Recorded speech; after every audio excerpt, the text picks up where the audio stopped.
तो आज हम एक बहुत हॉट टॉपिक पर बात करेंगे, silicon valley bank. It is the largest failure of a US bank since Washington mutual in 2008। America का 16 सबसे बड़ा बैंक सिलिकॉन वैली बैंक डूब चुका है। बचपन में जब हम किसी को पैसा देते हैं ये सोचकर, मम्मी को, पापा को या हम अपने भाई बहन को, कि हाँ हमारा पैसा इनके पास सेफ रहेगा, इसी तरह अमेरिकन डिपॉजिटर्स ये सोचकर इस बैंक में पैसा रखे थे कि हमारा पैसा सेफ रहेगा, पर अनफॉर्चुनेटली ये भरोसा टूट गया। इस बैंक का फेल होना एक बहुत बड़ी बात है। आपने पैसा डाल तो दिया पर निकाल नहीं सकते। कोई भी बिजनेस क्यों नहीं चल पाता, या तो पैसे डूब गए हों या तो लॉस हुआ हो। सिलिकॉन बैंक का मेजर फोकस स्टार्टअप्स के अकाउंट होते थे और अचानक स्टार्टअप में फंडिंग विंटर आ गया। फंडिंग विंटर का मतलब मार्केट में बहुत सारे स्टार्टअप लॉस देने लग गए, तो इनको नई फंडिंग वॉज ऑलमोस्ट ना के बराबर। फिर स्टार्टअप को पैसा मिल नहीं रहा था, तो फिर स्टार्टअप कुछ आईपीओ लेकर आए, फिर भी कुछ नहीं हुआ।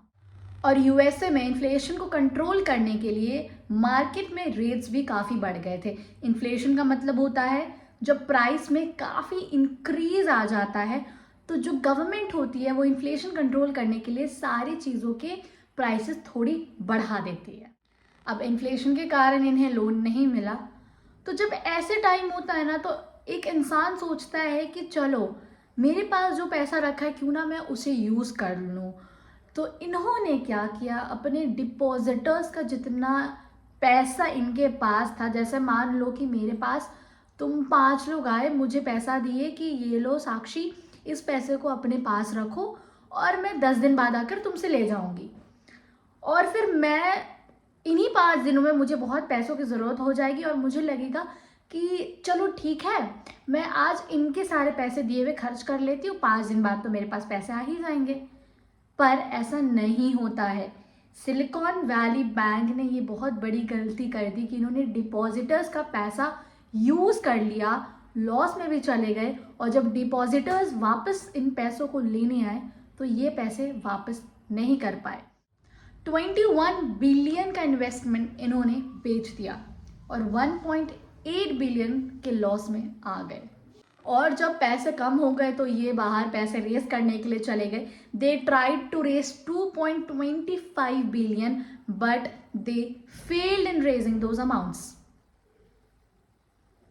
और फिर बैंक रन हो गया। बैंक रन का मतलब होता है जब सारे डिपॉजिटर भागते हुए आ जाए कि मेरा पैसा आज ही वापस करो और पूरे पैसे वापस करो। और इसके बाद इनकी शेयर एक ही दिन में 60% नीचे चली गई। California department of financial protection and innovation, इन्होंने इस बैंक को बंद करने का ऑर्डर दिया। They appointed a regulator known as Federal Deposit Insurance Corporation. इन्होंने इनको कहा कि जितना पैसा इस बैंक के पास है तुम रखो अपने अंडर। फिर इन्होंने एक नया बैंक बनाया, national bank of Santa Clara, and then ये लोग सारे डिपॉजिटर का हिसाब करना शुरू किया, बट गारंटी नहीं कि कितना मिलेगा। तो इस वीडियो से आपने क्या सीखा? मेरा सजेशन है कि कहीं भी इन्वेस्ट करो, कहीं भी थोड़ा सा शॉर्ट टर्म इन्वेस्टमेंट ही क्यों ना हो, पहले उस बैंक की प्रीवियस हिस्ट्री, कनेक्शंस, सब कुछ थोड़ा ध्यान से देखो, परखो एंड देन इन्वेस्ट करो, बिकॉज पैसा ही सब कुछ है। So thank you so much for watching this video. Please like and subscribe.